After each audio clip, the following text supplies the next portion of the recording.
Tech on Demand podcast brought to you by Grower Talks. Audio Files, Episode 11. Acres and Acres. I think we've answered the question.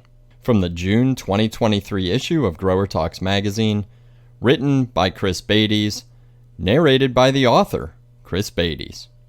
Last month in this space, I talked about how nervous much of the industry has been about going into spring with the economy boasting both high interest rates and high inflation, and having just come out of a global pandemic too.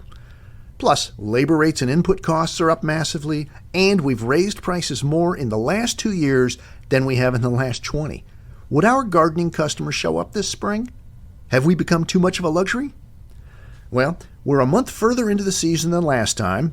I'm writing this the Friday before Mother's Day, so let's continue the discussion.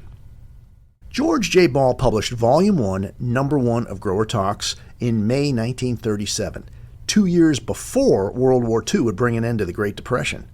You now hold in your hand Volume 87, Number 2, meaning that we, meaning the industry, have survived an awful lot in the 20th and 21st centuries.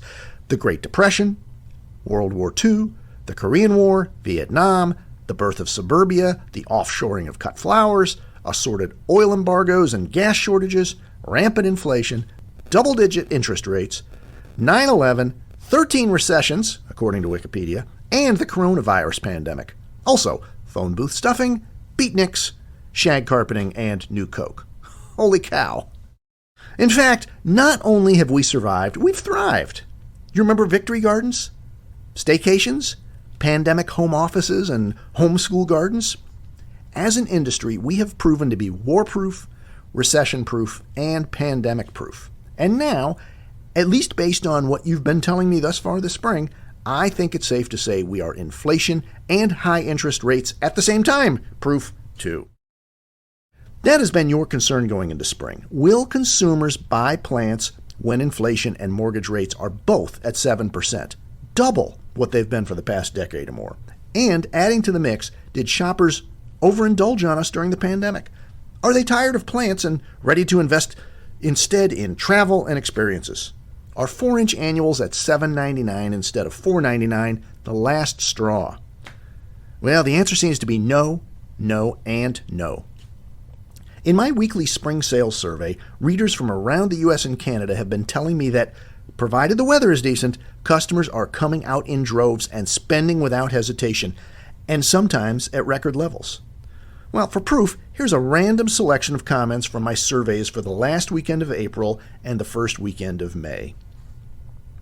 It was an amazing weekend. Very busy. The forecast for the next 2 weeks looks great, and that is most likely the reason why it was so busy. From Ontario, Canada. Here's one from Ohio. The weather finally broke and people are ready to plant.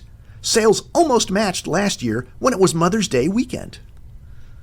Tennessee said, how do we even do this level of sales? Seriously, it's not even Mother's Day yet and I am frickin' exhausted.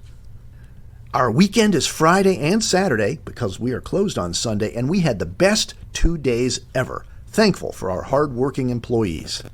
That was from Illinois. From Michigan, May 5 and 6 was a record for non-Mother's Day first weekend of May. Up in British Columbia, sun and heat make a difference. Almost COVID-like sales.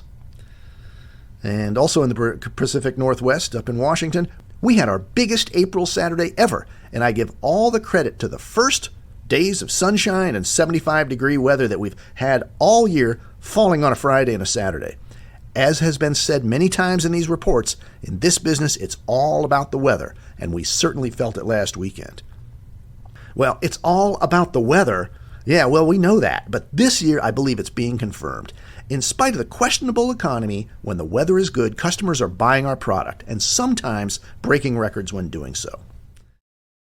Well, that leads to a question. Does good weather guarantee your success? Well, of course not. If you don't, quote, work smarter and harder, as Mike Rowe of Dirty Jobs preaches, you are eventually doomed. This business is tough and getting tougher.